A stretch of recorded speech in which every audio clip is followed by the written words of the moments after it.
ಈ ಕಾರ್ಯಕ್ರಮದ ಪ್ರಾಯೋಜಕರು ಜೈನ್ ಇರಿಗೇಷನ್ ಸಿಸ್ಟಮ್ಸ್ ಲಿಮಿಟೆಡ್, ಜಾಗತಿಕ ತುಂತುರು ಮತ್ತು ಹನಿ ನೀರಾವರಿ ಉಪಕರಣಗಳ ಉತ್ಪಾದಕರು, ಬೇಸಾಯ ತಂತ್ರಜ್ಞಾನ ನಿರೂಪಕರು ಹಾಗೂ ರೋಗರಹಿತ ಟಿಶ್ಯೂ ಕಲ್ಚರ್ ಗಿಡಗಳು, ಕ್ಯಾಡ್ಬರೀಸ್, ಕೋಕೋ ಬೆಳೆಸಿ ಅಧಿಕ ಆದಾಯ ಗಳಿಸಿ, ಹಾಗೂ ಸ್ಟಿಲ್ ಇಂಡಿಯಾ, ಸ್ಟಿಲ್ ಉಪಕರಣಗಳು ತನ್ನಿ ಪರಿವರ್ತನೆ. ವೀಕ್ಷಕರೇ ನಮಸ್ಕಾರ. ಇವತ್ತಿನ ಜ್ಞಾನ ವಿಜ್ಞಾನಿ ಕಾರ್ಯಕ್ರಮಕ್ಕೆ ತಮಗೆ ಸ್ವಾಗತ. ಇವತ್ತು ಕೂಡ ನಾವು ತೋಟಗಾರಿಕಾ ವಿಷಯದ ಚರ್ಚೆಯಲ್ಲಿದ್ದೀವಿ. ನಮಗೆ ಮಾಹಿತಿಯನ್ನು ಕೊಡೋದಕ್ಕೆ ತೋಟಗಾರಿಕಾ ವಿಷಯದಲ್ಲಿ ಪರಿಣಿತರು ಅಥವಾ ಹಲವಾರು ದಶಕಗಳ ಅನುಭವ ಇರುವಂಥ ಡಾಕ್ಟರ್ ಹಿತ್ಲುಮನಿ ಸರ್ ಇದ್ದಾರೆ. ಇವತ್ತಿನ ಚರ್ಚೆಯ ವಿಷಯ ತೋಟಗಾರಿಕೆಯಲ್ಲಿ ನಿಖರ ಬೇಸಾಯ, ಅಂದರೆ ಪ್ರಿಸಿಷನ್ ಫಾರ್ಮಿಂಗ್. ಪ್ರಿಸಿಷನ್ ಫಾರ್ಮಿಂಗ್ ಹೇಳೋದು ಏನಿದೆ, ಅದೊಂಥರ ಈ ಸ್ಮಾರ್ಟ್ ಫೋನ್ ಇರೋದಂಗೆ. ಸೊ ಯಾವುದು ಸ್ಮಾರ್ಟ್ ಫೋನು? 2015ರಲ್ಲಿ ಬಂದಿದ್ದು ಸ್ಮಾರ್ಟ್ ಫೋನ್ ಆದರೆ 20ರಲ್ಲಿ ಬಂದಿದ್ದೇನು ಸ್ಮಾರ್ಟ್ ಫೋನ್ ಆಗುತ್ತಾ? 25ರಲ್ಲಿ ಬಂದಿದ್ದು ಯಾವುದು ಇನ್ನೂ ಸ್ಮಾರ್ಟ್ ಫೋನ್ ಆಗುತ್ತಾ? ಅಂದರೆ ಏನಕ್ಕಿದೆ, ಇವೆಲ್ಲ ಒಂಥರ ರಿಲೇಟಿವ್ ಟರ್ಮ್ಸ್. ಈಗ ಪ್ರಿಸಿಷನ್ ಅಂದರೆ ಏನು? ನಿಖರ. ನೀರು ಎಷ್ಟು ಬೇಕಷ್ಟೇ ಕೊಡೋದು, ಗೊಬ್ಬರ ಎಷ್ಟು ಬೇಕಷ್ಟೇ ಕೊಡೋದು, ಯಾವುದು ದುರ್ಬಳಕೆ ಆಗಲಾರ್ದಂಗೆ ಕೊಡೋದು, ಅವೆಲ್ಲ ಸೇರಿಸಿ ಒಂದು ಪ್ರಿಸಿಷನ್ ಫಾರ್ಮಿಂಗ್ ಆಗುತ್ತೆ. ಹಾಗಾಗಿ ಇದು ತುಂಬ ವಿಶಾಲ ವ್ಯಾಪ್ತಿ ಇರುವಂಥ ಹೆಸರು. ಇವತ್ತು ಸೀಮಿತವಾಗಿ ಚರ್ಚೆ ಮಾಡೋಣ. ಈಗ ಹಿತ್ಲುಮನಿ ಸರ್ನ ಭೇಟಿಯಾಗಿ ತೋಟಗಾರಿಕೆಯಲ್ಲಿ ನಿಖರ ಬೇಸಾಯ ಪದ್ಧತಿ ಅಥವಾ ತೋಟಗಾರಿಕೆಯಲ್ಲಿ ನಿಖರ ಕೃಷಿ ಅಥವಾ ನಿಖರ ವಿಧಾನದಲ್ಲಿ ತೋಟಗಾರಿಕೆ ಅಂತ ಹೇಳಿ ಅದ್ರ ಬಗ್ಗೆ ಏನು ಅಂತ ಒಂದು ಸಂಕ್ಷಿಪ್ತವಾಗಿ ತಿಳ್ಕೊಂಬರೋಣ. ಸರ್ ನಮಸ್ಕಾರ. ನಮಸ್ಕಾರ. ಇವತ್ತಿನ ಜ್ಞಾನ ವಿಜ್ಞಾನಿ ಕಾರ್ಯಕ್ರಮಕ್ಕೆ ತಮಗೆ ಸ್ವಾಗತ. ಸರ್, ಈಗ ನಿಖರ ಕೃಷಿ, ನಿಖರ ಬೇಸಾಯ ಹೇಳೋದು ಸುಮಾರು ಕಾಲದಿಂದ ನಾವು ಕೇಳ್ತಾ ಇದ್ದೀವಿ. ತೋಟಗಾರಿಕೆಯಲ್ಲಿ ನಿಖರ ಬೇಸಾಯ ಅಂದರೆ ನೀವು ಹೇಗೆ ಅದಕ್ಕೊಂದು ಇದನ್ನ ಹೇಗೆ ಏನಂತ ಹೇಳ್ತೀವಿ? ಅಥವಾ ಒಂದು ಲೈನಲ್ಲಿ ಹೇಳೋದಾದ್ರೆ, ಈ ಬೇಸಾಯವನ್ನ ನಾವು ಅಳದು ಬಿಟ್ಟು ತೂಕ ಮಾಡಿಬಿಟ್ಟು ಎಲ್ಲವನ್ನು ಸರಿಯಾಗಿ ಹೊಂದಿಸಿ ಅಲ್ಲೇ ನಾವು ಬೆಳೆಯನ್ನು ತೆಗೆಯುವ ವಿಧಾನ ಅಂತ ಒಂದು ಆಡು ಭಾಷೆಯಲ್ಲಿ ಹೇಳ್ಬೋದು. ಅಳೆದು ಸುರಿದು ಮಾಡುವಂತ ಬೇಸಾಯ, ಎಲ್ಲ ತೂಕವಾಗಿ ಮಾಡುವಂತಹ ಒಂದು ಬೇಸಾಯವೇ ನಿಖರ ಬೇಸಾಯ ಅಂತ ಹೇಳ್ಬೋದು. ಎಲ್ಲದನ್ನು ನಿಖರವಾಗಿ ಮಾಡುವ ಬೇಸಾಯವೇ ನಿಖರ. ಯಾವುದು ಕಡಿಮೆ ಇಲ್ಲ, ಯಾವುದು ಜಾಸ್ತಿ ಇಲ್ಲ, ಎಷ್ಟು ಬೇಕಷ್ಟೇ ಅಚ್ಚುಕಟ್ಟಾಗಿ, ಯಾವುದು ವೇಸ್ಟ್ ಆಗಲ್ಲ, ಎಲ್ಲವೂ ಯೂಸ್ ಆಗುತ್ತೆ, ಮತ್ತೆ ಜಾಸ್ತಿ ಪರಿಣಾಮವನ್ನು ಕೊಡ್ತದೆ ಅಂತ ಅನ್ನುವ ಬೇಸಾಯ ನಿಖರ ಬೇಸಾಯ ಆಗುತ್ತೆ. ನಿಖರ ಬೇಸಾಯ ಅಲ್ಲ. ಅದರಲ್ಲಿ ನಾವು ಈಗ ನೀವು ತೀರಾ ಜನರಲ್ ಆಗಿ ಹೇಳಿದ್ರಿ. ನಿಜವಾಗಿ ಅದ್ರ ಕಂಪೋನೆಂಟ್ಸ್, ಈಗ ನೀವು ಎಲ್ಲದನ್ನು ಅಳೆದು ಸುರಿದು ಅಂದ್ರೆ ಏನೇನು ಅದ್ರ ಕಂಪೋನೆಂಟ್ಸ್ ಏನು? ನಿಖರ ಬೇಸಾಯದಲ್ಲಿ ತಮಗೆಲ್ಲ ಗೊತ್ತಿದೆ. ಅದರಲ್ಲಿ ಬೇಸಾಯದ ಕಾಂಪೋನೆಂಟ್ಸ್ ಪ್ರಾರಂಭದಿಂದ ಪ್ಲಾಂಟಿಂಗ್ ಮೆಟೀರಿಯಲ್ ಇಂದ ಶುರುವಾಗುತ್ತೆ. ಅದು ಒಂದು ಬೀಜದ ಒಂದು ತಳಿ ಆಗಿರ್ಬೋದು. ಅಲ್ಲ, ಅದಕ್ಕಿಂತ ಮೊದಲೇ ಸರ್ ಅದು ಭೂಮಿಯ ಸಿದ್ಧತೆ ಸ್ವಲ್ಪ ಆಮೇಲೆ ಬರ್ತೇನೆ. ಫಸ್ಟ್ ತಳಿಗಳು, ಆ ತಳಿಯ ಆಯ್ಕೆ ಸಹ ನಿಖರ ಬೇಸಾಯದಲ್ಲಿ ಬರ್ತದೆ. ಎಂತ ತಳಿ, ಯಾವ ಕಾಲಮಾನಕ್ಕೆ, ಅಲ್ಲಿಂದ ಅದು ಶುರುವಾಗುತ್ತೆ. ಯಾವ ಒಂದು ತೋಟದ ಒಂದು ಸಸಿ ಅಥವಾ ಕಸಿ ಇದ್ರೆ ಅದು ಯಾವ ತಳಿ ಅನ್ನೋದ್ರಿಂದ ಶುರುವಾಗುತ್ತೆ. ಮತ್ತೆ ಮುಂದೆ ನೋಡಿ, ಭೂಮಿಯ ಸಿದ್ಧತೆ ಅದನ್ನೆಲ್ಲ ನಾವು ಮಾಡ್ಕೊಳ್ಬೇಕು.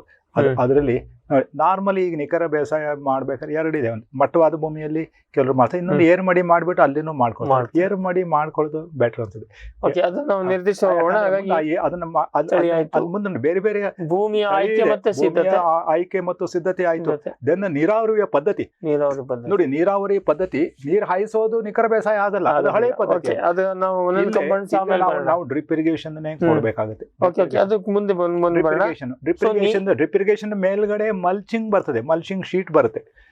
ಅಲ್ಲ, ಇದರಲ್ಲಿ ಸರ್ ಆಗಲ್ಲ. ನಾವು ಕಂಪೋನೆಂಟ್ಸ್ ಲಿಸ್ಟ್ ಮಾಡಿದ್ರೆ ಒಂದು ಪ್ಲಾಂಟಿಂಗ್ ಮಟೀರಿಯಲ್, ಗಿಡನ ತಳಿ ಗಿಡ ಅದಕ್ಕೆ ಸಂಬಂಧಪಟ್ಟ ಭೂಮಿಯ ಸಿದ್ಧತೆ, ಇನ್ನೊಂದು ಭೂಮಿಯ ಸಿದ್ಧತೆ, ಮಣ್ಣಿಗೆ ಸಂಬಂಧಪಟ್ಟ, ಇನ್ನೊಂದು ನೀರಾವರಿಗೆ ಸಂಬಂಧಪಟ್ಟ, ಮತ್ತೊಂದು ಕಳೆ ನಿಯಂತ್ರಣ ಮಲ್ಚಿಂಗ್ ಬರುತ್ತೆ.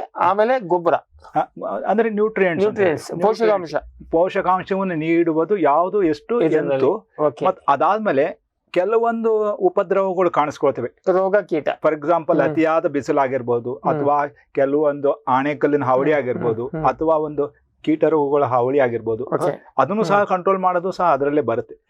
ರೋಗ ಕೀಟ ನಿರ್ವಹಣೆ ಇವೆಲ್ಲಕ್ಕೂ ಒಂದೊಂದು ಉಪಾಯವನ್ನ ಅಲ್ಲಿ ನಾವು ಕಂಡುಕೊಳ್ಬೇಕಾಗುತ್ತೆ ನಿಖರ ಬೇಸಾಯದಲ್ಲಿ. ಅವಕ್ಕೆಲ್ಲ ಒಂದೊಂದು ವಿಧಾನಗಳಿವೆ. ಅದನ್ನೆಲ್ಲ ಇದನ್ನ ಹೇಳ್ತೀನಿ. ನಾವು ಒಟ್ಟಾರೆ ಕೃಷಿಯಲ್ಲೂ ಇದೆಲ್ಲದಕ್ಕೂ ನಾವು ಪರಿಹಾರ ಕಂಡ್ಕೊತೀವಿ. ಹೌದು, ಅದು ಎಲ್ಲದನ್ನು ನೀವು ನಿಖರ ಕೃಷಿ ಅಂತ ಹೇಳಿ. ಬಟ್ ಇಲ್ಲೇ ನೋಡಿ, ನಾನು ಈಗಾಗಲೇ ಹೇಳಿದಂತೆ ಎಲ್ಲವನ್ನು ಒಗ್ಗೂಡಿಸಿರ್ತಾರೆ ಇಲ್ಲಿ. ಅವು ಬೇರೆ ಬೇರೆ ಐಸೋಲೇಟೆಡ್ ಆಗಿ ಅಷ್ಟು ಮಾಡ್ಕೊಂಡಿರ್ತಾರೆ. ಬಟ್ ಎಲ್ಲವನ್ನು ಒಗ್ಗಿಸ್ಕೊಂಡಾಗ ಅದು ನಿಖರ ಬೇಸಾಯ ಆಗುತ್ತೆ. ಸರಿ, ಈಗ ನಾವು ಈ ಹಂತಕ್ಕೆ ಅದ್ರದ್ದು ಡೀಟೇಲ್ಸ್ ಹೋಗೋದಕ್ಕಿಂತ ಮೊದಲೇ ತೋಟಗಾರಿಕೆಯಲ್ಲಿ ನಿಖರ ಬೇಸಾಯ ಪದ್ಧತಿಯನ್ನ ಯಾವುದೆಲ್ಲ ಬೆಳೆಗಳಲ್ಲಿ ಅಳವಡಿಸ್ಕೊಂಡಿದ್ದಾರೆ ಅಥವಾ ಅಳವಡಿಸಿಕೊಳ್ಳಬಹುದು?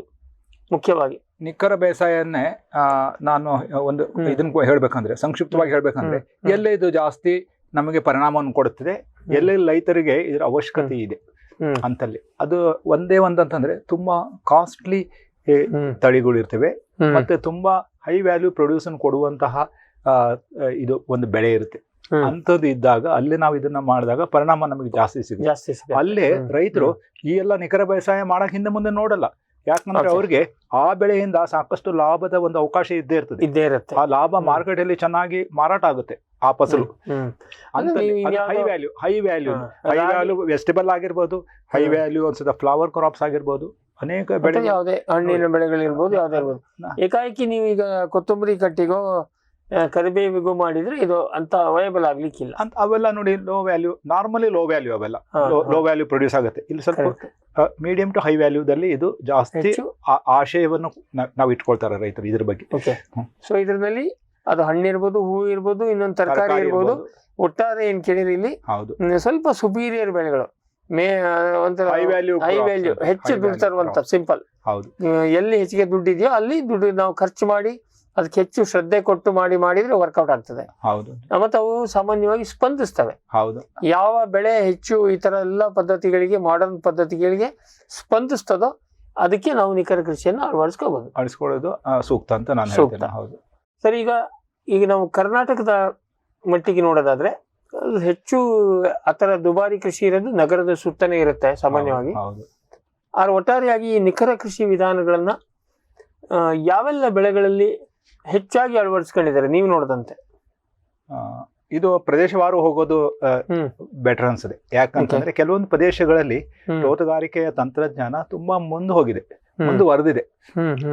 ಮುಖ್ಯವಾಗಿ ನಾನು ಹೇಳ್ಬೇಕಂದ್ರೆ ಇದು ಕೋಲಾರ, ಚಿಕ್ಕಬಳ್ಳಾಪುರ, ಬೆಂಗಳೂರು ಗ್ರಾಮಾಂತರ ಆಗಿರ್ಬೋದು, ಪಾರ್ಟ್ ಆಫ್ ಬೆಲ್ಗಾಂ ಆಗಿರ್ಬೋದು, ಕೊಪ್ಪಳ, ಮತ್ತೆ ಇನ್ನು ಮೈಸೂರು, ಈ ಕಡೆ ಅಲ್ಲೆಲ್ಲ ಸುಮಾರಷ್ಟು ರೈತರಿಗೆ ತಿಳುವಳಿಕೆ ಬಂದಿದೆ. ಇಲ್ಲಿ ನಾವು ಈ ನಿಖರ ಬೇಸಾಯವನ್ನ ನಾವು ಅಳವಡಿಸ್ಕೊಂಡಾಗ ನಮಗೆ ಜಾಸ್ತಿ ಲಾಭ ಆಗುತ್ತೆ. ಮತ್ತೆ ಇನ್ನೊಂದು ನಿಖರ ಬೇಸಾಯವನ್ನ ದೊಡ್ಡ ಪ್ರಮಾಣದಲ್ಲಿ ಅಥವಾ ದೊಡ್ಡ ವಿಸ್ತಾರವಾದ ಪ್ರದೇಶದಲ್ಲಿ ಮಾಡಬೇಕು ಅವಶ್ಯಕತೆ ಇಲ್ಲ. ನಿಖರವಾದ ಬೇಸಾಯವನ್ನ ಸಣ್ಣ ಏರಿಯಾದಲ್ಲೇ ಸಹ ಮಾಡಿದ್ರು ನಿಮಗೆ ಫಸಲಿನ ಏನಂತ ನೋಡಿ, ಈಲ್ಡು ಮತ್ತೆ ಕ್ವಾಲಿಟಿ ಎರಡೂ ಸಹ ಉತ್ತಮವಾಗಿರ್ತವೆ. ಅದರಿಂದ 10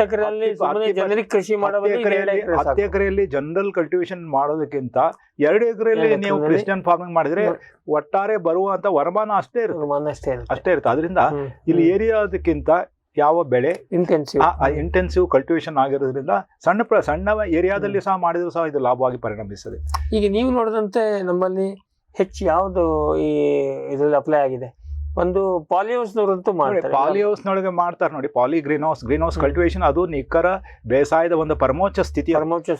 ಎಲ್ಲದೂ ಪಕ್ಕ ಯಾವ ಒಂದು ರಿಸ್ಕ್ ಇರಲ್ಲ. ಇವನ್ ವಾತಾವರಣದ ಎಲಿಮೆಂಟ್ಸ್ ಸಹ ಅಲ್ಲಿ ಕಂಟ್ರೋಲ್ ಆಗುತ್ತೆ. ಅದರಿಂದ ಅದನ್ನ ನಾವು ಬಿಟ್ಬಿಡೋಣ. ಇನ್ನು ಹೊರಾವರಣದಲ್ಲಿ ಔಟ್ಡೋರ್ ದಲ್ಲಿ ಮಾಡುವಂತಹ ಈ ನಿಖರ ಬೇಸಾಯಕ್ಕೆ ತಾವು ಈಗ ಇತ್ತೀಚೆಗೆ ತಾವು ನೋಡಿರ್ಬೋದು. ನಾ ಹೇಳಿದಂಗೆ ಪ್ರದೇಶವಾರು ನಾವು ನೋಡಿದಾಗ ತರಕಾರಿಗಳಲ್ಲಿ ಹೆಚ್ಚಾಗುತ್ತೆ. ಮತ್ತೆ ಇದು ಸೀಸನಲ್ ಫ್ಲವರ್ಸ್ ಅಂತ ಹೇಳ್ತಾರೆ ನೋಡಿ, ಸೀಸನಲ್ ಫ್ಲವರ್ಸ್. ಅದೊಂದು ಸೇವಂತಿಗೆ ಆಗಿರ್ಬೋದು, ಚೆಂಡು ಆಗಿರ್ಬೋದು, ರೋಸ್ ಆಗಿರ್ಬೋದು, ಮತ್ತೊಂದು ಬೇರೆ ಬೇರೆ ಬಟನ್ಸ್ ಅಂತ ಫ್ಲವರ್ಸ್ ಬರ್ತದೆ, ಅದಾಗಿರ್ಬೋದು. ಇವೆಲ್ಲದರಲ್ಲಿ ಸಹ ಬಳಕೆ ಬರ್ತಾ ಇದೆ. ಯಾಕೆ ಒಳ್ಳೊಳ್ಳೆ ತಳಿಗಳು ಬಂದಿದೆ, ಅದಕ್ಕೆ ಸರಿಯಾದ ಸಂದರ್ಭದಲ್ಲಿ ಒಳ್ಳೆ ರೇಟ್ ಸಿಗುತ್ತೆ. ಮತ್ತೆ ಇನ್ನೊಂದು ನೋಡಿ, ಕೆಲವು ಹೈ ವ್ಯಾಲ್ಯೂ ಎಕ್ಸಾಟಿಕ್ ವೆಜಿಟೇಬಲ್ಸ್ ಅಂತ ಹೇಳ್ತಾರೆ. ಅವಕ್ಕೂ ಸಹ ಅಂತಲ್ಲಿ ಫಾರ್ ಎಕ್ಸಾಂಪಲ್ ಲೆಟ್ಯೂಸ್ ಆಗಿರ್ಬೋದು, ಸೆಲ್ಲರಿ ಆಗಿರ್ಬೋದು, ಚೈನೀಸ್ ಕ್ಯಾಬೇಜ್ ಆಗಿರ್ಬೋದು, ಇಂಥವೆಲ್ಲ ಹೊರದೇಶದಿಂದ ಬಂದು ಇತ್ತೀಚೆಗೆ ಕೆಲವು ಪಾಪ್ಯುಲರ್ ಆಗ್ತವೆ. ಕೆಲವು ಹೊರ ವಾತಾವರಣದಲ್ಲಿ ಬೆಳೀತಾರೆ, ಹೊರ ವಾತಾವರಣದಲ್ಲಿ ಸಹ ಬೆಳೀತಿದ್ದಾರೆ. ಆ ಸೀಸನ್ ನಲ್ಲಿ ಕೆಲವು ಸೀಸನ್ ನಲ್ಲಿ ತುಂಬಾ ಚೆನ್ನಾಗಿ ಹೊರಗಡೆನೆ ಬಂದ್ಬಿಡುತ್ತೆ. ಅವಾಗ ನಿಖರ ಬೇಸಾಯ ಅಪ್ಲೈ ಮಾಡ್ಬಿಟ್ಟು ಇದನ್ನ ಬೆಳೆದಾಗ ಗ್ರೀನ್ ಹೌಸ್ ಅವಶ್ಯಕತೆ ಇಲ್ಲ. ನೋಡಿ, ಕ್ಯಾಪ್ಸಿಕಮ್ ಅನ್ನ ಎಷ್ಟೋ ಜನ ಗ್ರೀನ್ ಹೌಸ್ ನಲ್ಲಿ ಬೆಳಿತಾರೆ, ಆದ್ರೆ ಇನ್ನೆಷ್ಟೋ ಕಡೆ ಅದನ್ನ ಔಟ್ಡೋರ್ ಸಹ ಬೆಳೀತಾ ಇದ್ದಾರೆ. ಔಟ್ಡೋರ್ ಮಾಡ್ತಾರೆ, ಶೇಡ್ ಹೌಸ್ ಅಲ್ಲಿ ಮಾಡ್ತಾರೆ. ಮತ್ತೆ ಅನದರ್ ನೋಡಿ, ಫಾರ್ ಎಕ್ಸಾಂಪಲ್ ಈ ಬಜ್ಜಿ ಮೆಣಸಿನಕಾಯಿ ನಿಖರ ಬೇಸಾಯದಲ್ಲಿ ಬಹಳ ಜನ ಮಾಡ್ತಿದ್ದಾರೆ. ಮೆಣಸಿನಕಾಯಿ, ಬಜ್ಜಿ ಮೆಣಸಿನಕಾಯಿ, ಕ್ಯಾಪ್ಸಿಕಮ್, ಟೊಮ್ಯಾಟೋನೇ ಅನೇಕ ಜನರು ಇವತ್ತಿಗೆ ನಿಖರ ಬೇಸಾಯ ಮಾಡ್ತಿದ್ದಾರೆ. ಸೊ ಒಟ್ಟಾರೆ ನೀವು ಹೇಳಿದ್ರು ಈ ಹೈ ವ್ಯಾಲ್ಯೂ ಮಾಡರ್ನ್ ತರಕಾರಿಗಳಲ್ಲಿ ಹೆಚ್ಚಾಗಿ ಬಳಕೆಯಲ್ಲಿದೆ. ಈ ಬಹುಶಃ ಈ ತೋಟಗಾರಿಕೆಯಲ್ಲಿ ಪ್ಲಾಂಟೇಶನ್ ಅಂತದ್ರಲ್ಲಿ ಹೆಚ್ಚು ಬಳಕೆ ಇರಲಿ. ಪ್ಲಾಂಟೇಶನ್ ನೋಡಿ, ಬಹುವಾರ್ಷಿಕ ಇದಂತ ನೋಡಿ, ಬೆಳೆಗಳಲ್ಲಿ ನಾವು ಡಿಸ್ಟೆನ್ಸ್ ದೂರ ಕೊಟ್ಟಿರ್ತೇವೆ. ಒಂದು ಗಿಡದಲ್ಲಿ ಇದು ಹತ್ತಿರವಾಗಿ ಒತ್ತೊತ್ತಾಗಿ ಬೆಳೆಯುವಂತಹ ಬೆಳೆಗಳಂದ್ರೆ ತರಕಾರಿಗಳಾಗುತ್ತವೆ. ಕೆಲವೊಂದು ಸೀಸನಲ್ ಫ್ಲವರ್ಸ್ ಆಗ್ಬೋದು, ಅಂತಲ್ಲಿ ಇವು ಜಾಸ್ತಿ ಹೆಚ್ಚಾಗಿ ಬಳಕೆ ಆಗುತ್ತೆ. ಸೊ ಈಗ ನಾವು ಈಗ ನಿಖರ ತೋಟಗಾರಿಕೆಯ ಒಂದೊಂದೇ ಕಂಪೋನೆಂಟ್ಸಿಗೆ ಬರೋದಾದ್ರೆ ಹೌದು ನೀವು ತಳಿಗಳ ಬಗ್ಗೆ ಹೇಳಿದ್ರಿ. ಹೌದು. ತಳಿಗಳನ್ನ ನಾವು ಇಂಡಿವಿಜುವಲ್ ಕ್ರಾಪಿಗೆ ಹೋಗೋದಕ್ಕಿಂತ ಯಾವ್ದಾದ್ರು ಒಂದು ಉದಾಹರಣೆ ತಗೊಂಡು ಏನ್ ನೋಡ್ಬೇಕು, ನಿಖರ ಅಂದ್ರೆ ಏನು ನೋಡಿ. ನಾವು ನಿಖರ ಬೇಸಾಯದಲ್ಲಿ ನಾನು ಈಗಾಗಲೇ ಹೇಳಿದ್ದೇನಲ್ಲ, ಅದ್ ಮುಂದೆ ರೈತನಿಗೆ ಅತ್ಯಂತ ಪರಿಣಾಮಕಾರಿಯಾಗಿ ಆದಾಯ ಭರಿತವಾಗಿ ಅವನಿಗೆ ಬರ್ಬೇಕು. ಅದರಿಂದ ಅವನು ಒಳ್ಳೆ ತಳಿಗಳನ್ನ ಆಯ್ಕೆ ಮಾಡಬೇಕು. ಆ ಸೀಸನ್ಗೆ ಸೂಕ್ತವಾದಂತ ಅದು ಒಂದು ಕ್ಯಾಪ್ಸಿಕಮ್ ಆಗಿರ್ಬೋದು, ಅಥವಾ ಒಂದು ಟೊಮ್ಯಾಟೊ ಆಗಿರ್ಬೋದು, ಅಥವಾ ಒಂದು ಬದ್ನೆ ಆಗಿರ್ಬೋದು. ನೋಡಿ, ಬ್ರಿಂಜಾಲ್ದಲ್ಲಿ ಎಂತಿಂತ F1 ಹೈಬ್ರಿಡ್ಸ್ ಬಂದಿವೆ ಈಗ ನೋಡಿ, ಅಂತದಾಗಿರ್ಬೋದು, ಅಥವಾ ಮೆಣಸಿನಕಾಯಿ ಆಗಿರ್ಬೋದು. ಇವೆಲ್ಲವನ್ನು ಸಹ ನಾವು ಆ ಸೀಸನ್ಗೆ ಏನು ಅನುಕೂಲ ಆಗಿದೆ ಅಥವಾ ಸೀಸನ್ಗೆ ಸರಿ ಹೊಂದುವ ತಳಿ. ಯಾಕಂದ್ರೆ ಎಲ್ಲಾ ತಳಿಗಳು ಒಂದೊಂದು ಸೀಸನ್ಗೆ ಸೂಕ್ತವಾಗಿರ್ತವೆ. ಚಳಿಗಾಲದಲ್ಲಿ ಬರುವ ಟೊಮ್ಯಾಟೋನ ಇರ್ತದೆ, ಬೇಸಿಗೆಯಲ್ಲಿ ಬರುವ ಟೊಮ್ಯಾಟೊಗಳು ಬೇರೆ ಇವೆ. ಅದನ್ನ ಅದ್ಲ ಬದಲಿ ಮಾಡಿದ್ರೆ ಉಲ್ಟಾ ಪಲ್ಟಾ. ಬೇಸಿಗೆಯಲ್ಲಿ ಬರುವಂತಹ ಕ್ಯಾಬೇಜ್ ಇದೆ, ಬೇಸಿಗೆಯಲ್ಲಿ ಬರುವಂತಹ ಕಾಲಿಫ್ಲವರ್ಸ್ ಇವೆ. ನೋಡಿ, ಹೀಟ್ ಟಾಲರೆಂಟ್ ಇದು ವೆರೈಟೀಸ್ ಬೇಕಾದಷ್ಟು ಬಂದಿವೆ. ಬೇಸಿಗೆಯಲ್ಲಿ ಒಟ್ಟಾರೆ ನಾವು ತಳಿಯ ಆಯ್ಕೆ ಮಾಡುವಾಗ ಆ ಸೀಸನ್ಗೆ ಸೂಕ್ತವಾಗಿದ್ದನ್ನೇ ಆಯ್ಕೆ ಮಾಡ್ಕೊಳ್ಬೇಕು. ಕಲ್ಲಂಗಡಿ ನೋಡಿ, ಇವತ್ತೇ ಕಲ್ಲಂಗಡಿ ಮತ್ತು ಕರ್ಬೂಜನ್ ನಿಖರ ಬೇಸಾಯ ಮಾಡಿಬಿಟ್ಟು ಹೊರಾವರಣದಲ್ಲಿ ಇಡೀ ವರ್ಷ ಬೆಳೀತಾ ಇದ್ದಾರೆ. ಇವನ್ ಅದು ಈ ನಿಖರ ಬೇಸಾಯ ಮಾಡ್ಲಿಲ್ಲ ಅಂದ್ರೆ ಅಷ್ಟು ಸಕ್ಸಸ್ಫುಲ್ ಆಗ್ತಾ ಇದ್ದಿಲ್ಲ. ಅದು ಕಲ್ಲಂಗಡಿ ಕರ್ಬೂಜ ಎಲ್ಲ ಮಾಡೋರು ಎಲ್ಲರೂ ನಿಖರ ಬೇಸಾಯದಲ್ಲಿ ವ್ಯವಸ್ಥಿತವಾಗಿ ಮಾಡ್ತಾರೆ. ಅದರಿಂದ ನೋಡಿ, ಇದು ಅನೇಕ ತರಕಾರಿಗಳಿಗೆ, ಅನೇಕ ಸೀಸನಲ್ ಫ್ಲವರ್ಸ್ಗಳಿಗೆ ಅನುಕೂಲ ಆಗುತ್ತೆ. ಅದರಿಂದ ತಳಿ ತುಂಬಾ ಇಂಪಾರ್ಟೆಂಟ್. ಸುಮ್ಮನೆ ನೋಡಿ, ನಾವು ನಿಖರ ಬೇಸಾಯ ಮಾಡ್ಬೇಕಾದ್ರೆ ಸುಮ್ಮನೆ ಯಾವ್ದೋ ನಾಟಿ ತಳಿ ಹಾಕ್ಬಿಟ್ರೆ ಅದರಿಂದ ಅಲ್ಟಿಮೇಟ್ ಲಾಭ ಬರಲ್ಲ. ಮತ್ತೆ ಸುಮ್ಮನೆ ಹೆಸರು ಮಾಡಿದಂಗೆ ನಿಖರ ಬೇಸಾಯದಲ್ಲಿ ನಾವು ಇವನ್ ನೋಡಿ, ನಾ ಗೊಬ್ಬರ ವಿಷಯ ಬಂದಾಗ ಹೇಳ್ತೇನೆ, ಅಲ್ಲಿ ಸುಮ್ಮನೆ ಆರ್ಡಿನರಿ ಗೊಬ್ಬರ ಅಲ್ಲ, ಅಲ್ಲಿ ವಾಟರ್ ಸಾಲ್ಯುಬಲ್ ಇದು ಗೊಬ್ಬರಗಳನ್ನ ನೀರಿನ ಮೂಲಕ ಕೂಡ ಫರ್ಟಿಗೇಷನ್ ಇರುತ್ತೆ ಅಲ್ಲಿ. ಅವಾಗ ನಾವು ನೋಡಿ ಅದಕ್ಕೆ ಸ್ಪಂದನೆ ಆಗ್ಬೇಕಂದ್ರೆ ಒಳ್ಳೆ ತಳಿನೇ ಇರ್ಬೇಕು.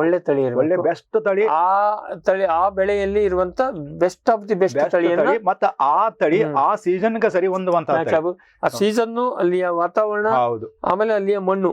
ಹೌದು, ನೀವು ಎಸಿಡಿಕ್ ಸಾಯಿಲ್ ಬೇಕಾಗಿದ್ದನ್ನ ತಗೊಂಡೋಗಿ ಸೌಳು ಮಣ್ಣಲ್ಲಿ ಹಾಕಿ ಬರೋದಿಲ್ಲ. ಹಂಗೆ ಕೇಳಿದ್ರೆ ಸೌಳು ಮಣ್ಣಲ್ಲಿ ಯಾವುದು ಬರೋದಿಲ್ಲ. ಸೊ ಇದು ಒಂದು ತಳಿಯ ವಿಷಯ ಆಯ್ತು. ನಾವು ಬಹುಶಃ ಈ ಬಹುವಾರ್ಷಿಕ ಬೆಳೆಗಳನ್ನು ಈ ಸಾಲಲ್ಲಿ ತರದೇನೆ ಹೋದ್ರೆ ಬೆಟ್ರು. ಬಹುವಾರ್ಷಿಕ ಸಜ್ಜೆ ನಾವು ಹೊರಗಡೆ ಇಡೋಣ ಚರ್ಚೆಯಿಂದ. ಹೌದು, ಇದರಲ್ಲಿ ಬರೋದಿಲ್ಲ. ಓಕೆ.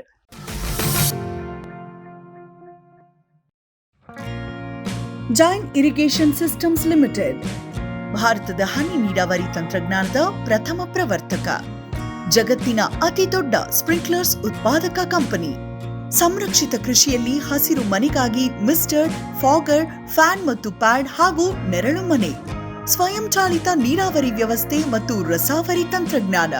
ಕೃಷಿಯಲ್ಲಿ ನೀರಿನ ಸಮರ್ಪಕ ಬಳಕೆ ಹಾಗೂ ಉಳಿತಾಯಕ್ಕೆ ಮತ್ತೊಂದು ಹೆಸರು ಜೈನ್.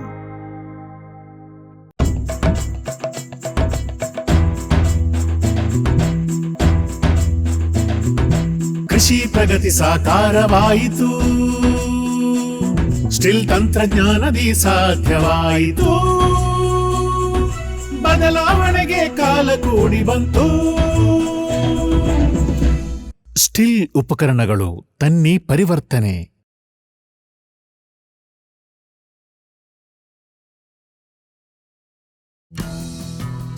ಜೈನ್ಸ್ ಜಗತ್ತಿನ ಅತಿದೊಡ್ಡ ಅಂಗಾಂಶ ಕೃಷಿ ಪ್ರಯೋಗಾಲಯ ಹಾಗೂ ಟಿಸಿ ಗಿಡಗಳ ಉತ್ಪಾದಕರು. ಸಮೃದ್ಧ ಇಳುವರಿಗೆ ಜೈನ್ ಜೀನೇನ್, ಯಾಲಕ್ಕಿ, ನೇಂದ್ರನ್ ಹಾಗೂ ಕೆಂಪು ಬಾಳೆ ಸಸಿಗಳು, ದಾಳಿಂಬೆ, ಭಗವತಳಿಯ ರೋಗಮುಕ್ತ ಸಸಿಗಳು, ಲಕ್ನೋ 49 ಪೇರಳೆ, ಸ್ಟ್ರಾಬೆರಿ ಇತ್ಯಾದಿ ಗಿಡಗಳು ಯೋಗ್ಯ ಬೆಲೆಯಲ್ಲಿ. ಅಂಗಾಂಶ ಕೃಷಿಯ ಜಾಗತಿಕ ಬ್ರ್ಯಾಂಡ್ ಜೈನ್. ಕೋಕೋ ಈಗ ಕರ್ನಾಟಕದ ವಾಣಿಜ್ಯ ತೋಟದ ಬೆಳೆಗಳಲ್ಲೊಂದು. ಅಧಿಕ ಇಳುವರಿಯ ಹೈಬ್ರಿಡ್ F1 ಗಿಡಗಳು ಕ್ಯಾಡ್ಬರಿ ನರ್ಸರಿಗಳಲ್ಲಿ ಮಾತ್ರ ಲಭ್ಯ. ಗಿಡ ಬೇಕಾದವರು ಕ್ಯಾಡ್ಬರಿ ಅಧಿಕಾರಿಗಳನ್ನು ಸಂಪರ್ಕಿಸಿ.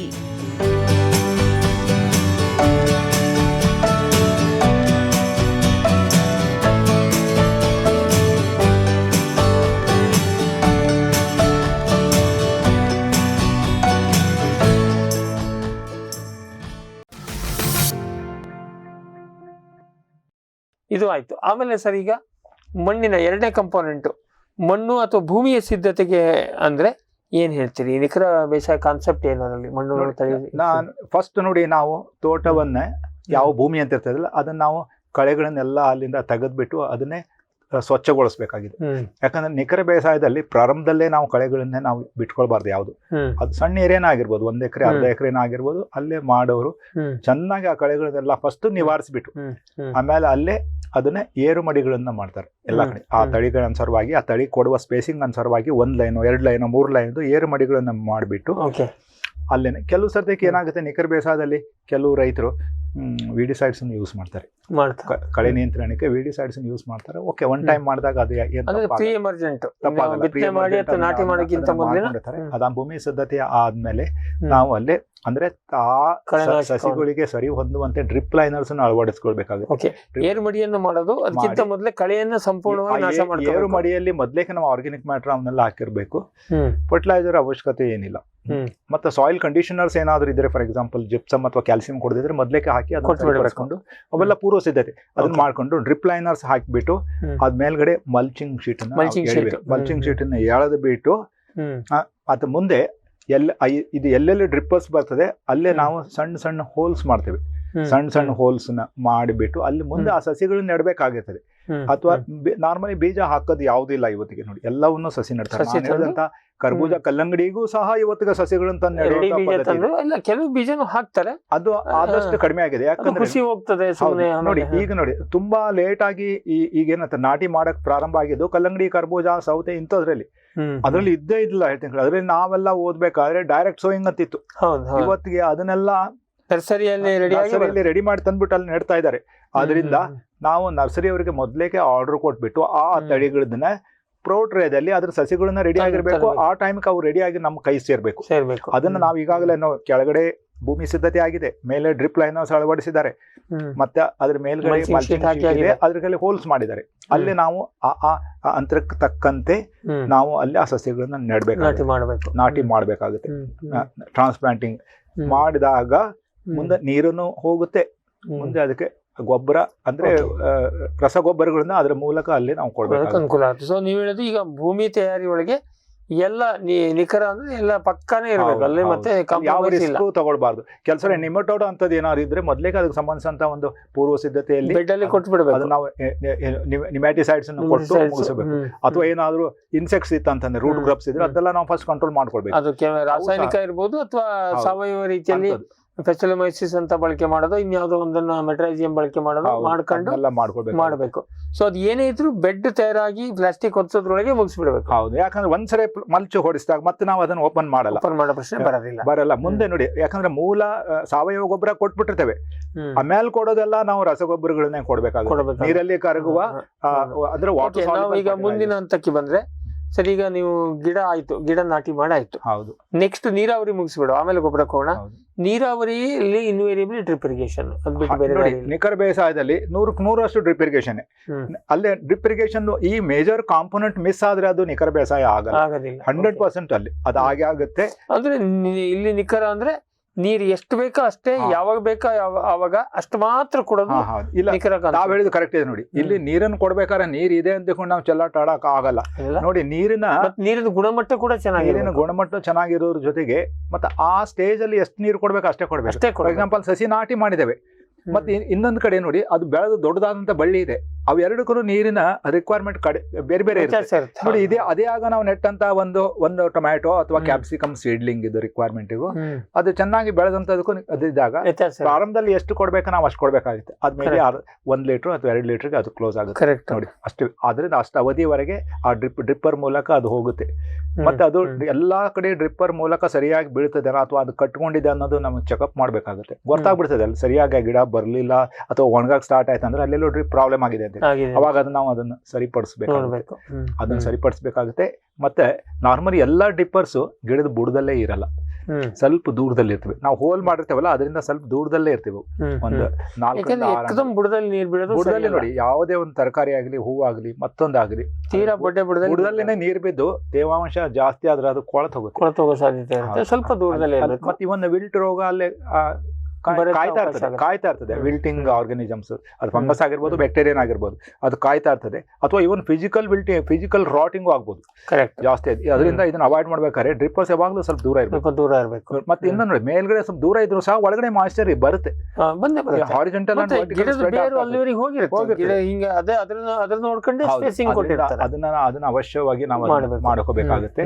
ಮತ್ತೆ ಒಟ್ಟಾರೆ ನೀರನ್ನ ಎಷ್ಟು ಬೇಕೋ ಅಷ್ಟು, ಯಾವಾಗ ಬೇಕೋ ಆವಾಗ ಮಾತ್ರ ಅಷ್ಟೇ ಪ್ರಮಾಣವನ್ನ, ಉತ್ತಮ ಗುಣಮಟ್ಟದ ನೀರನ್ನ ಕೊಡಬೇಕು. ಅದನ್ನ ಮಾಡ್ಬೇಕಾಗುತ್ತೆ. ನೋಡಿ, ಈಗ 2 ಬೆಡ್ ನಡುವೆನ ಒಂದು ಖಾಲಿ ಸ್ಥಳ ಇದೆ, ಉಳಿತದೆ. ಅಲ್ಲಿ ಮಲ್ಚ್ ಶೀಟ್ ಹಾಕಿರಲ್ಲ ನಾವು, ಅಲ್ಲಿನ 2 ವಿಧಾನದಿಂದ ರೈತರು ಅದನ್ನು ಸ್ವಚ್ಛಗೊಳಿಸಬೇಕಾಗುತ್ತೆ. ಒಂದೇದ್ದು, ಅಲ್ಲಿ ನೀರು ಬೀಳ್ತಿರೋದಿಲ್ಲ, ಅದರಿಂದ ಅಲ್ಲಿ ಕಳೆ ಬರುವ ಪ್ರಮಾಣ ಸಂಖ್ಯೆ ಕಡಿಮೆ ಇರುತ್ತೆ. ಅದನ್ನ ನಾವು ರೈತರು ಒರೆದು ಬಿಟ್ಟು ಅದನ್ನ ನಾವು ಕ್ಲೀನ್ ಮಾಡಿ ಇಟ್ಕೊಳ್ಳೋದ್ರ ಜೊತೆಗೆ ಇತ್ತೀಚೆಗೆ ಏನ್ ಬಂದಿದೆ, ನಿಖರ ಬೇಸಾಯದಲ್ಲಿ ಇನ್ನೊಂದು ಆಯಾಮ ಉಂಟಾಗಿದೆ. ಅಲ್ಲಿ ಆ ಇಂಟರ್ ಸ್ಪೇಸಿಗೆ ವೀಡ್ ಮ್ಯಾಟ್ ಅಂತ ಹಾಕ್ಬಿಡ್ತಾರೆ. ವೀಡ್ ಮ್ಯಾಟ್ ಅಂತ ಹಾಕಿರ್ತಾರೆ. ಅದು ಅನೇಕ ಸೀಸನ್ಗಳವರೆಗೆ ಯೂಸ್ ಆಗುತ್ತೆ, ಅನೇಕ ಸಾರಿ ಮಲ್ಟಿಪಲ್ ಯೂಸಸ್ ಆಗುತ್ತೆ. ಅದರಿಂದ ಮಲ್ಟಿ ಟೈಮ್ಸ್ ಯೂಸ್ ಆಗುತ್ತೆ. ಅದರಿಂದ ಒಟ್ಟಾರೆ ಕೃಷಿ ನೀರು ಬೀಳುವ ಈ ಡ್ರಿಪ್ ಲೈನರ್ ದಲ್ಲಿನೂ ಸಹ ಕಳೆ ಬರಲ್ಲ, ಯಾಕಂದ್ರೆ ಅಲ್ಲಿ ಮಲ್ಚಿಂಗ್ ಶೀಟ್ ಇರುತ್ತೆ. ಮತ್ತೆ ಇವನ್ ಅದು ಇಲ್ಲದೆ ಇರುವ ಏರಿಯಾದಲ್ಲಿ ವೀಡ್ ಮ್ಯಾಟ್ ಇರೋದ್ರಿಂದ ಅಲ್ಲಿ ಸಹ ಬರಲ್ಲ, ಒಟ್ಟಾರೆಯಾಗಿ. ಅದರಿಂದ ಆ ವೀಡ್ ಮ್ಯಾಟ್ ಸ್ವಲ್ಪ ಕಾಸ್ಟ್ ಆಗುತ್ತೆ. ಬಟ್ ಏನಂದ್ರೆ ಅನೇಕ ಸೀಸನ್ ಹಲವಾರು ಬಾರಿ ಅದನ್ನ ಯೂಸ್ ಮಾಡೋದ್ರಿಂದ ರೈತರು ವರ್ಕೌಟ್ ಆಗುತ್ತೆ, ಅದನ್ನ ಮಾಡಬಹುದು. ಮತ್ತೆ ಕಳೆ ನಿಯಂತ್ರಣಕ್ಕೆ ಸರ್ಕಸ್ ಮಾಡೋದು ತಪ್ಪುತ್ತೆ. ಅಷ್ಟು ಲೇಬರು ದುಡ್ಡು ಉಳಿತದೆ, ಜೊತೆಗೆ ಅದರಿಂದ ಆಗುವಂತ ಬೆಳೆಗೆ ಆಗುವ ಹಾನಿ. ಮತ್ತೆ ಬರೇ ಇದು ಕಳೆದು ಅಂದ್ರೆ ಮತ್ತೆ ಅದರಲ್ಲಿ ಕಳೆಯಿಂದಾಗಿ ರೋಗ ಕೀಟಗಳು ಹರಡೋದು ಹಲವಾರು ಕಾರಣಗಳಿರುತ್ತೆ. ಅದನ್ನೆಲ್ಲ ಅವಾಯ್ಡ್ ಮಾಡೋದಕ್ಕೆ. ಮತ್ತೆ ಇನ್ನೊಂದು ಪಾಯಿಂಟ್ ಏನಂತಂದ್ರೆ, ರೈತರಿಗೆ ಎಲ್ಲ ಗೊತ್ತಿದೆ ಇವತ್ತು ವೀಡ್ ಕಂಟ್ರೋಲ್ ಎಷ್ಟು ಕಷ್ಟ ಇದೆ ಅಂತ ಹೇಳಿ. ತುಂಬಾ ಅನೇಕ ಜನ ರೈತರು ವೀಡ್ ಮಾಡೇ ಸುಸ್ತಾಗ್ತಾರೆ. ಅದರಿಂದ ನೋಡಿ, ಇವ್ರು ಹಾಕಿದ ಗೊಬ್ಬರ ಎಲ್ಲ ಅವೇ ತಿನ್ಕೊಂಡ್ಬಿಡ್ತಿವೆ, ಹುಲ್ಲು ಮತ್ತೆ ಕಸ. ಆದ್ರೆ ಇಲ್ಲಿ ಅದಿರಲ್ಲ, ಇಲ್ಲಿ ಪ್ರತಿಯೊಂದು ಆ ಗಿಡಕ್ಕೆ ಹೋಗುತ್ತೆ. ಅದನ್ನ ವೀಡ್. ಹಾಗಾಗಿ ಆಯ್ತು, ಈಗ ನಾವು ಇದನ್ನ ಕಳೆ ನಿಯಂತ್ರಣ ಮತ್ತೆ ನೀರಿನ ನೋಡಿದ್ವಿ. ಈಗ ಮುಖ್ಯವಾದ ಘಟ್ಟ ಗೊಬ್ಬರ ನಿರ್ವಹಣೆ. ಅದನ್ನು ಹೇಗೆ ನಿಖರ ಕೃಷಿಯಲ್ಲಿ ಗೊಬ್ಬರದ ಪೋಷಕಾಂಶ, ಆಹಾರಾಂಶ, ನ್ಯೂಟ್ರಿಯೆಂಟ್ ಮ್ಯಾನೇಜ್ಮೆಂಟ್ ಅಂತ ಹೇಳಿ ಇದನ್ನ ನಾವು ಕೊಡ್ಬೇಕಾದ್ರೆ ಅಲ್ಲಿ ನಾವು ಕೊಡುವ ವಿಧಾನ ಒಂದೇ ಒಂದು ವಿಧಾನ ಅಲ್ಲಿ. ಆದ್ರೆ ಏನಂತಂದ್ರೆ ಅದು ಡ್ರಿಪ್ ಮೂಲಕ ರಸಾವರಿ ವಿಧಾನ, ಅಂದ್ರೆ ಫರ್ಟಿಗೇಷನ್ ಮೂಲಕನೇ ಕೊಡ್ಬೇಕು. ನಾವು ಫರ್ಟಿಗೇಷನ್ ಕೊಡ್ಬೇಕಂತಂದ್ರೆ ನೀರಲ್ಲಿ ಕರಗುವಂತ ಅಥವಾ ಶಿಫಾರಸು ಮಾಡಿದಂತ ಆ ಗೊಬ್ಬರಗಳನ್ನು ಮಾತ್ರ ಕೊಡ್ಬೇಕಾಗುತ್ತೆ. ಯಾಕಂದ್ರೆ ಅಂತ ಗೊಬ್ಬರಗಳನ್ನ ನಾವು ಕೊಡ್ಲಿಲ್ಲ ಅಂತಂದ್ರೆ ನಮ್ಮ ಡ್ರಿಪ್ ಸಿಸ್ಟಮ್ ಹಾಳಾಗುತ್ತೆ. ಕರೆಕ್ಟ್. ನೋಡಿ, ಈಗ ನೀರಲ್ಲಿ ಕರಗದೆ ಇರುವಂತಹ ಗೊಬ್ಬರ ಅಥವಾ ಕರಗುವಂತ ಅಂದ್ರೆ ತುಂಬಾ ತಡವಾಗಿ ಕರಗುವಂತಹ ಗೊಬ್ಬರಗಳು ಅಥವಾ ಫುಲ್ ವಾಟರ್ ಸಾಲ್ಯುಬಲ್ ಅಲ್ಲದೆ ಇರೋದನ್ನ ನಾವು ಡ್ರಿಪ್ ಮೂಲಕ ಕೊಟ್ರೆ ಡ್ರಿಪ್ ಸಿಸ್ಟಮ್ ನಲ್ಲಿ ಕ್ಲಾಗಿಂಗ್ ಆಗ್ಬೋದು. ಕ್ಲಾಗಿಂಗ್ ಅಂತ ಈಗ ನಾವು ಮಣ್ಣಿಗೆ ಕೊಡುವಂತ ಕಡಿಮೆ ರೇಟಿಗೆ ಸಿಗ್ತದಂತ ಮಣ್ಣಿಗೆ ಕೊಡುವಂತ ಕಾಳು ಗೊಬ್ಬರವನ್ನ ಕರಗಿಸಿದ್ರೆ ಹೌದು ಅದರದ್ದು ಕ್ಯಾರಿಯರ್ ಮಟೀರಿಯಲ್ ಹೋಗಿ ಡ್ರಿಪ್ ನಲ್ಲಿ ಸಿಕ್ಕಾಕೊಳ್ತದೆ. ನೋಡಿ, ಇನರ್ಟ್ ಮೆಟೀರಿಯಲ್ ಸಿಕ್ಕಾಕೊಳ್ತದೆ ಮತ್ತೆ ಕರೋಸಿವ್ ಎಫೆಕ್ಟ್ ಜಾಸ್ತಿ ಇರ್ತದೆ ಅಲ್ಲಿ. ಅದರಿಂದ ಅದನ್ನ ನಾವು ಅವಾಯ್ಡ್ ಮಾಡಬೇಕು, ಶಿಫಾರಸು ಮಾಡಿದಂತ ಇರಬೇಕು. ಮತ್ತೆ ಇನ್ನೊಂದು ಏನಂತಂದ್ರೆ, ಇಲ್ಲೇ ಇದು ನೀರಲ್ಲಿ ಕರಗುವಂತಹ ವಾಟರ್ ಸಾಲ್ಯುಬಲ್ ಗೊಬ್ಬರಗಳ ಬೆಲೆ ಜಾಸ್ತಿ ಇರ್ತದೆ. 3 ಪಟ್ಟು 4 ಪಟ್ಟು 5 ಪಟ್ಟು ಇರ್ತದೆ. ಅಷ್ಟು ಬೆಲೆಯ ಗೊಬ್ಬರಗಳನ್ನ ನಾವು ಹಾಕೋದು ವ್ಯವಹಾರಿಕವೇ ಅಂತ ಪ್ರಶ್ನೆ ಬಂದಾಗ ಹೌದು ಅಂತ ಹೇಳ್ತೇವೆ. ಯಾಕಂತಂದ್ರೆ ಇಲ್ಲಿ 1 ಎಕರೆಗೆ ಒಂದ್ಸರಿ ಕೊಡ್ಬೇಕಾದ್ರೆ ಬರೀ 5 ರಿಂದ 6 ಕೆಜಿ, ಮ್ಯಾಕ್ಸಿಮಮ್ ಅಂದ್ರೆ 7 ಕೆಜಿ ಅಷ್ಟೇ ಕೊಡೋದು. ಇಲ್ಲಿ ಇಡೀ ಎಕರೆಗೆ 5, 6, 7 ಕೆಜಿ, 5 ರಿಂದ 7 ಕೆಜಿ ಅಷ್ಟೇ ಕೊಡೋದು. ಅದು ಆಯಾ ಬೆಳೆಗಳ ಮೇಲೆ ಹೋಗ್ತದೆ, ಅದು ಶಿಫಾರಸು. ಒಟ್ಟಾರೆ ನೀವು ನೆಲಕ್ಕೆ ಕೊಡೋ ಗೊಬ್ಬರ ಹೋಲಿಸಿದ್ರೆ ಅರ್ಧದಷ್ಟು ಸಾಕಾಗತ್ತೆ. ತುಂಬಾ ನೋಡಿ, ಇವನ್ ಕಾಲ್ ಭಾಗನೇ ಸಾಕಾಗುತ್ತೆ. ಯಾಕಂದ್ರೆ ಯಾವ್ದು ವೇಸ್ಟ್ ಆಗಲ್ಲ, ಅಲ್ಲಿ ಎಷ್ಟು ಬೇಕು ಅಷ್ಟೇ ಆ ಬುಡಕ್ಕನೆ ಅಲ್ಲಿ ಹೋಗಿ ಅಲ್ಲಿ ಬೀಳ್ತಾ ಇರ್ತದೆ ಆ ಭಾಗದಲ್ಲಿ. ಮತ್ತೆ ಗೊಬ್ಬರದ ಫ್ರೀಕ್ವೆನ್ಸಿ ಹೆಚ್ಚಿರುತ್ತೆ. ಇದಾದ್ರೆ ನಾವು ಮಣ್ಣಿಗೆ ಕೊಡೋದಾದ್ರೆ 1 ಬೇಡ ಹೆಚ್ಚಂದ್ರೆ 2 ಸರಿ ಕೊಡ್ತೀವಿ.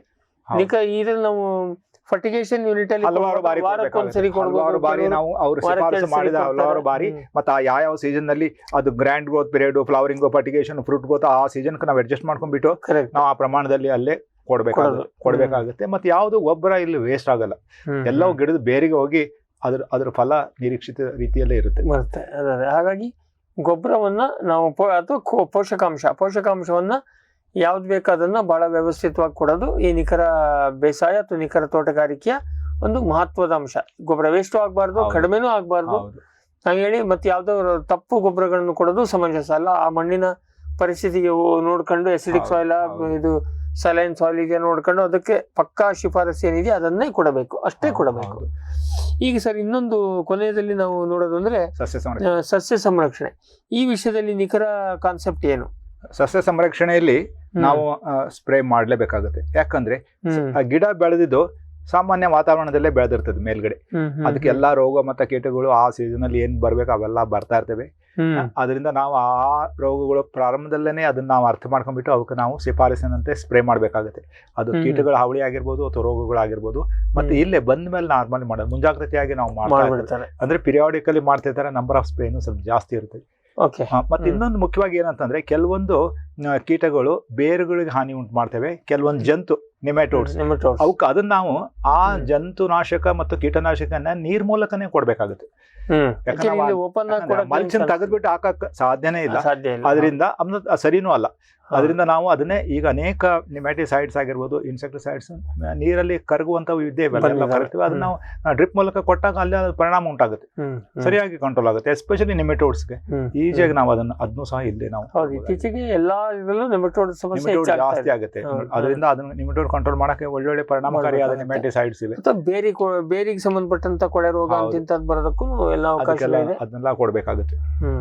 ಸೊ ಇಲ್ಲಿ ಆ ಲೆಕ್ಕದಲ್ಲಿ ಸರ್ ಈಗ ನಾವು ಗೊಬ್ಬರ ಹೆಂಗ್ ಕಡಿಮೆ ಸಾಕು ಅಂತ ಹೇಳ್ತೀವಿ, ಅದೇ ತರ ನೀರು ಕೂಡ ಕಡಿಮೆ ಸಾಕಾಗತ್ತೆ. ಇಲ್ಲಿ ನೀರು ಶೀಟ್ ಇರುತ್ತೆ, ನೀರನ್ನೇ ನಾವು ನೋಡಿ ಯಾವ ಅದು ಗ್ರ್ಯಾಂಡ್ ಗ್ರೋತ್ ಅಂತ ಇರ್ತದಲ್ಲ ಅವಾಗ ಸ್ವಲ್ಪ ಜಾಸ್ತಿ ಕೊಡ್ಬೇಕಾಗುತ್ತೆ. ಮತ್ತೆ ಎಳೆ ಗಿಡ ಇದ್ದಾಗ ಅದರ ರಿಕ್ವೈರ್ಮೆಂಟ್ ಕಡಿಮೆ ಇರ್ತದೆ, ಚಿಕ್ಕದು. ಅಲ್ಲ ಒಟ್ಟಾರೆಯಾಗಿ ಇಲ್ಲಿ ಏನ್ ಕೇಳಿದ್ರೆ ಅದು ನೀರಿನ ಬಳಕೆನೆ ಕಡಿಮೆ ಆಗುತ್ತೆ. ಇದು ಇಡೀ ಹೊಲಕ್ಕೆ ನಾವು ಹಾಯಿಸೋದು, ಸ್ಪ್ರಿಂಕ್ಲರ್ ಮಾಡೋದು ಮಾಡಿ ಖರ್ಚು ಮಾಡೋದು ನೀರನ್ನ ಇದರಲ್ಲಿ ನೋಡಿ ನಾವು ಮಲ್ಚ್ ಮಾಡೋದ್ರಿಂದ, ಮಲ್ಚಿಂಗ್ ಶೀಟ್ ಇರೋದ್ರಿಂದ ನೀರಿನ ವ್ಯಾಪರೇಷನ್ ಕಡಿಮೆ ಆಗುತ್ತೆ. ಫ್ರೆಕ್ವೆಂಟ್ಲಿ ನಾವು ಹೊರಗಡೆ ನೋಡಿ ಆರ್ಡಿನರಿ ಮಲ್ಚಿಂಗ್ ಶೀಟ್ ಇಲ್ಲದೆ ಇದ್ದಂದ್ರೆ ದಿನ ಬಿಟ್ಟು ದಿನ ಕಟ್ಟೋರು ಬೇಕಾಷ್ಟು ಜನ ಇದ್ದಾರೆ, ಅದು ಅವಶ್ಯಕತೆ ಇರಲ್ಲ. ಮತ್ತೆ ದಿನ ಕಟ್ಟೋದು ಕೂಲಿ ಖರ್ಚು ಉಳಿದು ಹೋಗುತ್ತೆ. ಏನಾದ್ರು ಡ್ರಿಪ್ ಮೂಲಕ ಆಟೋಮೆಟಿಕ್ ಆಗಿ ಹೋಗುತ್ತೆ. ನೀರಿನ ಅಪವ್ಯಯ ಆಗೋದು ತಪ್ಪುತ್ತೆ, ನೀರಿನ ಕ್ವಾಂಟಿಟಿ ಕಡಿಮೆ ಆಗುತ್ತೆ, ಮತ್ತೆ ಖರ್ಚು ಕಡಿಮೆ ಆಗುತ್ತೆ, ಕಟ್ಟುವ ಖರ್ಚು. ಸೊ ಒಟ್ಟಾರೆಯಾಗಿ ಇದೆಲ್ಲ ಪ್ಯಾರಾಮೀಟರ್ಸ್ ಅನ್ನ ಹಿತಮಿತವಾಗಿ ಮತ್ತೆ ನಮ್ಮ ಒಂದು ಗ್ರಿಪ್ ಅಲ್ಲಿ ಶಿಫಾರಸಿನ ಪ್ರಕಾರ ಕೊಟ್ಕೊಂಡು ಹೋಗಿ ನಮ್ಮ ನಿರೀಕ್ಷಿತ ಇಳುವರಿ ತೆಗೆದ ನಿಖರ ಬೇಸಾಯ ಅಂತ ಹೇಳ್ಬೋದು. ಹೌದು, ಒಟ್ಟಾರೆ ಎಲ್ಲ ಆಸ್ಪೆಕ್ಟ್ಸ್ ಅಲ್ಲಿ ಅದು ಪೋಷಕಾಂಶ ಇರ್ಬೋದು, ನೀರು ಇರ್ಬೋದು, ಕಳೆ ನಿರ್ವಹಣೆ ಇರ್ಬೋದು, ತಳಿ ಇರ್ಬೋದು, ಬೆಳೆ ವಿಧಾನ ಇರ್ಬೋದು, ಎಲ್ಲದನ್ನು ಕೂಡ ನಿಖರ ರೀತಿಯಲ್ಲಿ ನಾವು ನಿರ್ವಹಣೆ ಮಾಡೋದು. ಇದು ಸರ್, ಇದು ನಾವು ಇದು ಬ್ರಾಡರ್ ಆಸ್ಪೆಕ್ಟ್ಸ್ ಅಲ್ಲಿ ನೋಡಿದ್ವಿ. ಯಾಕೆಂದ್ರೆ ಒಂದೊಂದು ಬೆಳೆಗೆ ಹೋದ್ರೆ ಒಂದೊಂದು ಇನ್ನೂ ಸ್ಪೆಸಿಫಿಕ್ ಬರುತ್ತೆ. ಇದರಲ್ಲಿ ಸರ್ ಇನ್ನೂ ಪರಿಸರಾತ್ಮಕವಾಗಿ ಭೂಮಿ ದೃಷ್ಟಿಯಿಂದ ಒಳ್ಳೇದು. ಇದು ನಮಗೆ ಆದಾಯ ಹೆಚ್ಚಿಗೆ ಬರುತ್ತೆ, ಜೊತೆಗೆ ಯಾವುದೇ ಕೀಟನಾಶಕ ಹೆಚ್ಚಿಗೆ ಬಳಕೆ ಮಾಡೋದಿಲ್ಲ, ಯಾವುದೇ ಗೊಬ್ಬರವನ್ನು ಅತಿಯಾಗಿ ಬಳಸಿ ಮಣ್ಣನ್ನು ಹಾಳು ಮಾಡ್ತೀವಿ ಹೇಳುವಂತ ಪ್ರಶ್ನೆ ಬರೋದಿಲ್ಲ. ಆಮೇಲೆ ಕಳೆನಾಶಕದ ಬಳಕೆ ಇಲ್ಲ. ಒಂದು ಹಂತ ಆದ್ಮೇಲೆ ಎಲ್ಲ ಕಳೆ ಅಲ್ಲಿಗೆ ಸಪ್ರೆಸ್ ಆಗ್ತದೆ ಪಾಲಿಶೀಟ್ ಅಲ್ಲಿ. ಒಂದೇ ಏನ್ ಕೇಳಿದ್ರೆ ನಿಖರ ಬೇಸಾಯ ಕತೆ ಹೇಳ್ಕೊಂಡು ನಾವು ಪ್ಲಾಸ್ಟಿಕ್ ಬಳಕೆಯನ್ನ ಹೆಚ್ಚು ಮಾಡ್ತಾ ಇದೀವಿ. ಅದನ್ನ ಆ ಭೂಮಿ ಪೊಲ್ಯೂಷನ್ ಆಗದೋದಂಗೆ ಆಮೇಲೆ ಎತ್ತಿಟ್ಟು ಕ್ಲೀನ್ ಮಾಡುವಂತ ಕ್ರಮ ತಗೋಬೇಕು.